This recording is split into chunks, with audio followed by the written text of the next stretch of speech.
नमस्कार सर्वांना, श्री स्वामी समर्थ. स्वागत आहे तुमचं माझ्या यूट्यूब चॅनलवरती.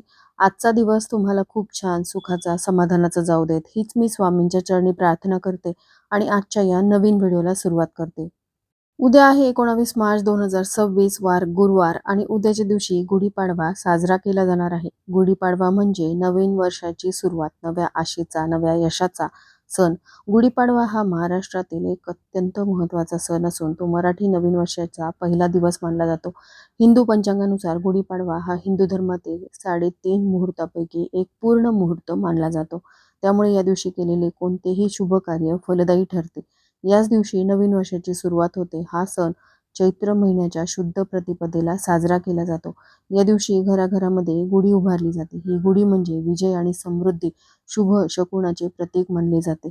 या दिवशी गुढी उभारण्याचा शुभ मुहूर्त जो असणार आहे तो म्हणजे बघा 2026 मध्ये गुढीपाडवा आणि मराठी नवीन वर्षाची सुरुवात गुरुवारी 19 मार्च 2026 रोजी होत आहे. हा दिवस नवीन सुरुवात, आनंद, समृद्धीचे प्रतीक मानले जाते.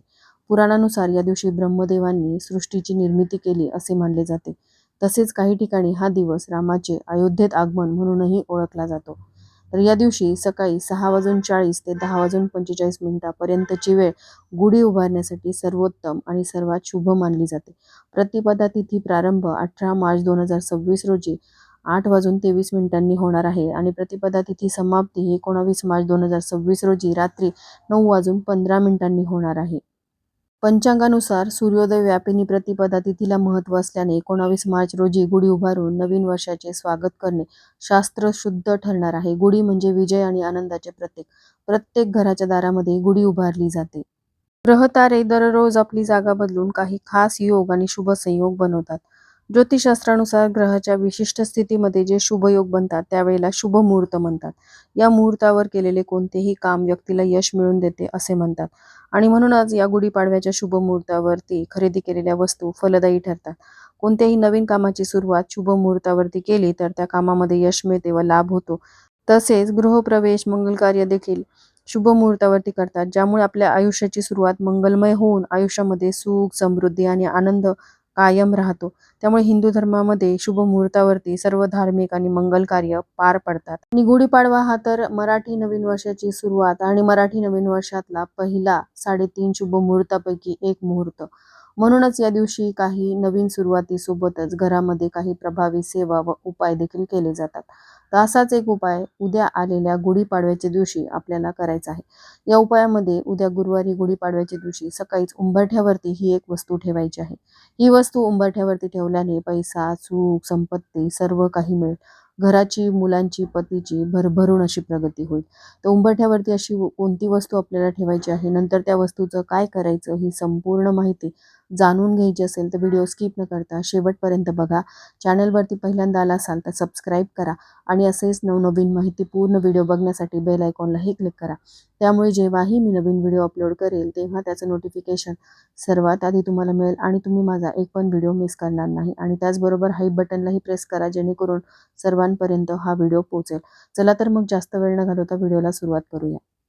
तर पहा, गुढीपाडव्याचा दिवस वर्षभरातून फक्त एकदाच येतो आणि या दिवशी केलेले काही छोटे धार्मिक उपाय वर्षभर आपल्या घराच्या सुख समृद्धीवरती परिणाम करतात.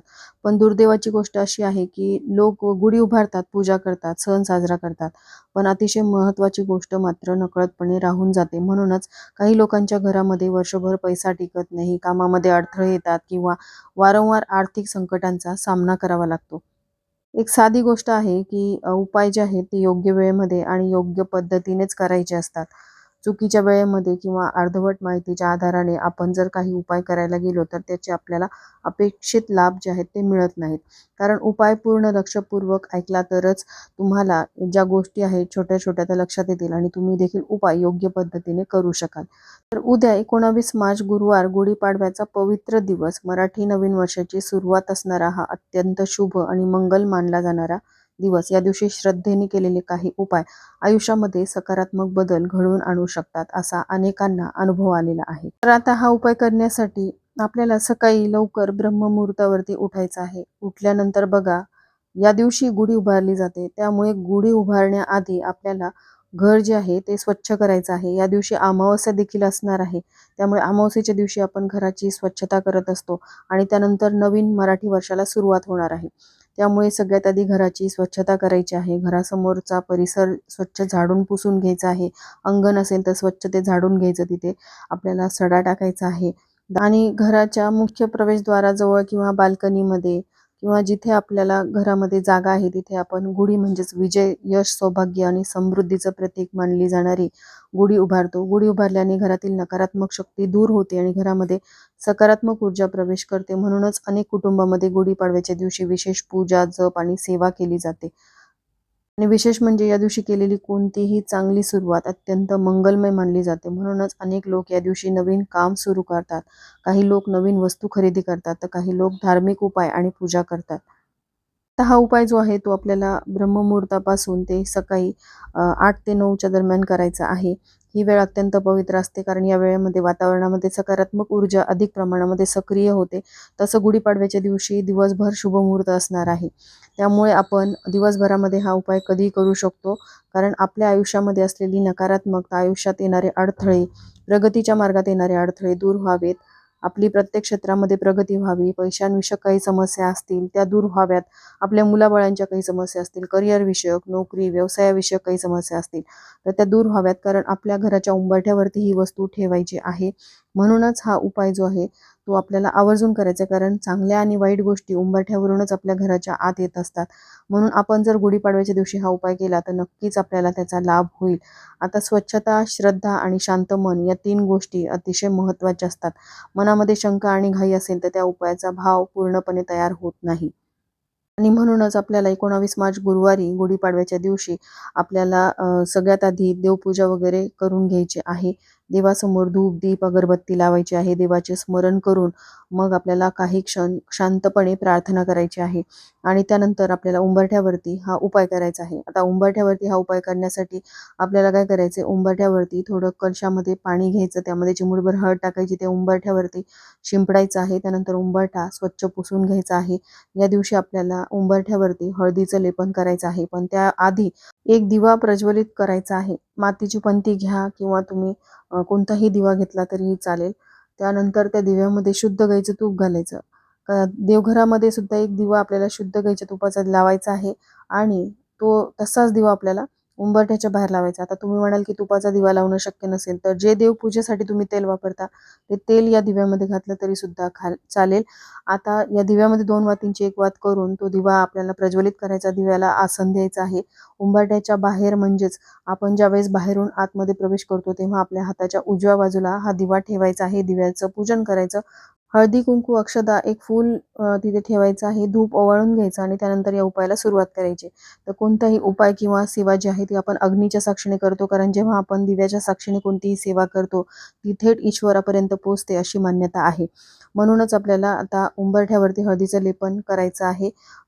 लेपन केल्यानंतर मग आपल्याला थोडंसं कुंकू जे आहे ते ओलं करून घ्यायचं आणि उंबरठ्याच्या दोन्ही बाजूला आपल्याला स्वस्तिक हे शुभचिन्ह काढायचं आहे. स्वस्तिक हे शुभचिन्ह श्रीहरी श्री विष्णूंचं प्रतीक मानलं जातं. त्यामुळे दोन्ही बाजूला आपल्याला स्वस्तिक हे शुभचिन्ह काढायचं आहे आणि उंबरठ्याच्या मधोमध आपल्याला कडेला अष्टबिंदू द्यायचे आहेत. अष्टबिंदू म्हणजेच 8 कुंकवाचे ठिपके आपल्याला द्यायचे आहेत. हे अष्टलक्ष्मीचं प्रतीक आहे.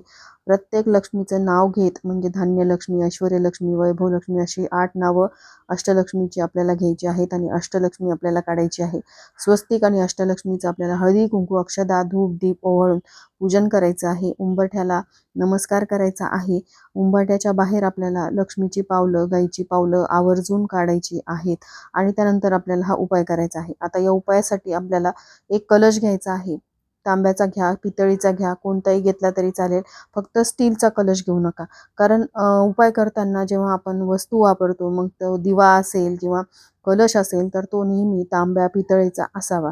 त्यामुळे कलश हा तुम्ही या 2 पैकी कोणत्याही धातूचा घेऊ शकता. कारण धातूमध्ये ऊर्जा खेचून घेण्याची क्षमता ही स्टीलपेक्षा जास्त असते आणि त्यातल्या त्यात तुम्ही जर तांब्याचा किंवा पितळेचा घेतला तर ती ऊर्जा त्या धातूमध्ये सामावली जाते. म्हणून तो कलश घ्यायचा. त्यामध्ये पिण्याचं स्वच्छ पाणी भरून घ्यायचं आहे. आता या पाण्यामध्ये आपल्याला हळदी, कुंकू, अक्षदा टाकायच्या आहेत. ₹1 नाणं टाकायचं, सुपारी टाकायची आहे आणि गुलाबाच्या पाकळ्या असतील तर गुलाबाच्या पाकळ्या टाकायच्या किंवा कोणतंही लाल रंगाचं फूल जर असेल तर त्याच्या पाकळ्या तुम्हाला या कलशामध्ये टाकायच्या आहेत. आता हा कलश तुम्हाला तुमच्या घराच्या मुख्य दरवाजाच्या बाहेर ठेवायचा आहे. पण तो कसा ठेवायचा? तर त्या कलशाला तुम्हाला आसन द्यायचं आहे. एखादा छोटासा चौरंग किंवा पाट असेल तर त्या पाटावरती किंवा तुम्ही गुलाबाच्या पाकळ्या किंवा फुलांच्या पाकळ्या असतील तर त्या पाकळ्या ठेवून त्यावरती हा कलश आपल्याला ठेवायचा आहे. आता हा कलश ठेवण्याचं कारण म्हणजे जेव्हा आपण असा पाण्याने भरलेला कलश कोणत्याही शुभ मुहूर्तावरती घराबाहेर ठेवतो, त्यामुळे त्या दिवसाची सकारात्मक ऊर्जा, त्या दिवसाच्या सकारात्मक लहरी त्या सर्व त्या पाण्यामध्ये सामावल्या जातात. म्हणून हा कलश जो आहे तो देवी लक्ष्मीच्या स्वागतासाठी म्हणजे सुख समृद्धीला आकर्षित करण्यासाठी, धन वैभव आपल्या घराकडे आकर्षित व्हावं यासाठी उंबरठ्याच्या बाहेर ठेवायचा आहे. आता त्या उंबरठ्याच्या बाहेर ठेवत असताना आपण जो दिवा ठेवला होता त्या दिव्याशेजारीच आपल्याला हा जो कलश आहे तो ठेवायचा आहे. आणि त्या कलशाचं आपल्याला आपण पूजन करणार आहोत. हळदी कुंकू अक्षता धूप दीप ओवाळून आपल्या घराच्या सुख समृद्धीसाठी त्या कलशासमोर प्रार्थना करायची आहे आणि दिवसभर जो कलश आहे तो आपल्याला घराच्या मुख्य दरवाजाबाहेरच तसाच ठेवायचा आहे. आता बघा या दिवशी आंब्याच्या पानाचं तोरण देखील उंबरठ्यावरती आवर्जून लावा, कारण मराठी नवीन वर्षाची सुरुवात होणार आहे आणि आंब्याची पानं जी आहेत ती देवी लक्ष्मीला घराकडे आकर्षित करतात. या दिवशीपासून चैत्र नवरात्रीला देखील सुरुवात होते, त्यामुळे नक्कीच तुम्ही आंब्याच्या पानाचं तोरण मुख्य दरवाजावरती लावा. आणि त्याचबरोबर चिमूटभर हळद आपल्याला घ्यायची आहे. ती थोडीशी पाण्याने ओली करून घ्यायची, त्याची एक पेस्ट तयार करायची किंवा हळदीचं लेपन जे आपण तयार केलेलं होतं त्या हळदीच्या पेस्टनीच आपल्याला आपल्या घराच्या मुख्य प्रवेशद्वारावरती ओम श्री विष्णवे नमः किंवा ओम विष्णवे नमः हा मंत्र आवर्जून लिहायचा आहे. बघा या दिवशीपासून राम नवरात्रीला देखील श्रीराम नवरात्रीला देखील सुरुवात होते आणि प्रभू श्रीराम जे आहेत ते श्रीहरी श्री विष्णूंचाच एक अवतार आहेत. त्यामुळे हा मंत्र तुम्ही तिथे लिहिल्यामुळे घरामध्ये चांगल्या गोष्टी, सकारात्मक लहरी आकर्षित होण्यासाठी आणि सगळ्यात महत्त्वाचं म्हणजे देवी लक्ष्मी या उपायामुळे प्रसन्न होते. त्यामुळे नक्की आवर्जून तुम्ही मुख्य दरवाजावरती हा मंत्र जो आहे तो लिहायचा आहे.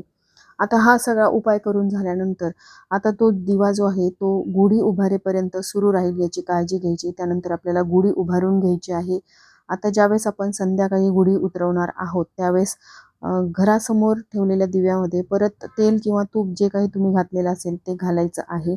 दिवा पुन्हा प्रज्वलित करायचा आहे. आता आपण तो कलश ठेवलेला होता तो कलश आपल्याला दिवसभर रात्रभर मुख्य प्रवेशद्वाराबाहेरच ठेवायचा आहे, कारण तो लक्ष्मीच्या स्वागतासाठी, सुख समृद्धीच्या स्वागतासाठी आपण तिथे ठेवलेला आहे. यामुळे सकारात्मक लहरी त्या कलशामध्ये आकर्षित होतील. असा हा कलश आपण ठेवलेला असतो. त्यानंतर आता दुसऱ्या दिवशी काय करायचं, गुढीपाडव्याच्या दुसऱ्या दिवशी शुक्रवार आहे. शुक्रवारी देखील तुम्ही तो कलश तसाच ठेवू शकता, कारण शुक्रवारचा दिवस देखील देवी लक्ष्मीचाच दिवस किंवा वार मानला जातो. किंवा तुम्ही शुक्रवारी हा कलश उचलू शकता, पण त्याआधी तुम्हाला स्वच्छ स्नान करायचं आहे. देवघरातील देवांचं विधिवत पूजन करायचं आहे आणि त्यानंतर तुम्हाला तो कलश तिथून उचलायचा आहे. यामध्ये घातलेली ₹1 नाणं, सुपारी जी आहे ती आपल्याला एका लाल रंगाच्या कपड्यामध्ये गुंडाळायची आहे. त्याची एक पोटली तयार करायची आणि ती तुम्ही तुमच्या तिजोरीमध्ये ठेवू शकता किंवा नोकरी व्यवसायाच्या ठिकाणी तो ₹1 नाणं आणि सुपारी जी आहे ती ठेवू शकता. यामुळे पैशाची कमतरता तुमच्या घरामध्ये राहणार नाही. जेही आर्थिक संकट तुमच्यावरती वारंवार येतात ते दूर होतील आणि हे जे पाणी आपण त्या कलशामध्ये भरून ठेवलं होतं ते संपूर्ण घरामध्ये थोडं थोडं शिंपडायचं आणि उर्वरित पाणी तुम्ही तुळस सोडून कोणत्याही झाडाला टाकवू शकता. अत्यंत साधा पण अतिशय प्रभावी उपाय आहे.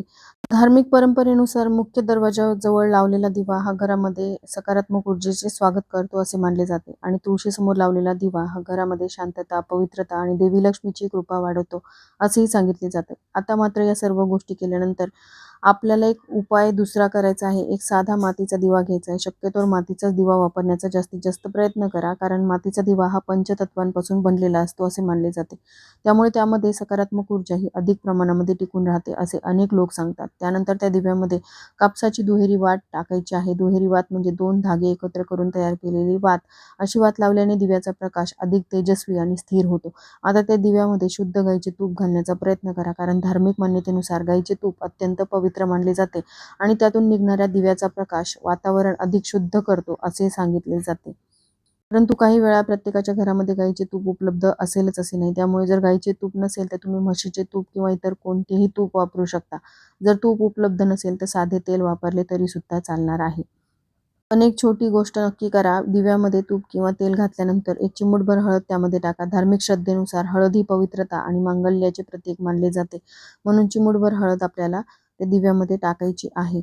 आता सगळ्यात महत्त्वाची गोष्ट म्हणजे एक विशेष वस्तू आपण या दिव्यामध्ये टाकणार आहोत आणि ती वस्तू आपल्या प्रत्येकाच्या स्वयंपाकघरामध्ये असते. ती म्हणजे धणे. धार्मिक परंपरेनुसार या धन्यांना खूप जास्त महत्त्व दिले जाते. असे मानले जाते की धने हे धनाचे प्रतीक आहेत. म्हणूनच काही सणांमध्ये आणि पूजेमध्ये धन्याचा वापर केला जातो. काही लोक तर गुढीपाडव्याच्या दिवशी धने देखील खरेदी करून आणतात आणि म्हणूनच हे धणे आपल्याला त्या दिव्यामध्ये आवर्जून टाकायचे आहेत. किंवा ह्या धन्याचं आसन तुम्ही दिव्याला देऊ शकता, असंही तुम्ही करू शकता. आणि तो दिवा तुम्हाला देवघरासमोर, देवी लक्ष्मीच्या फोटोसमोर किंवा मूर्तीसमोर ठेवायचा आहे आणि त्यानंतर तुम्हाला एक वेळा कनकधारा स्तोत्राचं पठण करायचं आहे. कनकधारा स्तोत्र हे देवी लक्ष्मीचं अतिशय प्रिय असं स्तोत्र आहे आणि हा दिवा आपण देवीसमोर प्रज्वलित केल्यानंतर आपण जी सेवा करणार आहोत त्यामुळे पैशांविषयक ज्याही समस्या आहेत त्या दूर होण्यासाठी मदत होते. हा दिवा जेवढा वेळ जळेल तेवढा वेळ जळू द्यायचा आहे आणि त्यानंतर दुसऱ्या दिवशी सकाळी हे धने जे आहेत आपण या उपायासाठी वापरलेले, ते धने एका लाल रंगाच्या पोटलीमध्ये बांधून तुम्ही तुमच्या पैशाच्या तिजोरीमध्ये ठेवू शकता, पर्समध्ये ठेवू शकता. असा हा उपाय जो आहे तो तुम्ही नक्कीच उद्या आलेल्या गुढीपाडव्याच्या दिवशी करून बघा. अनुभव आल्याशिवाय राहणार नाही.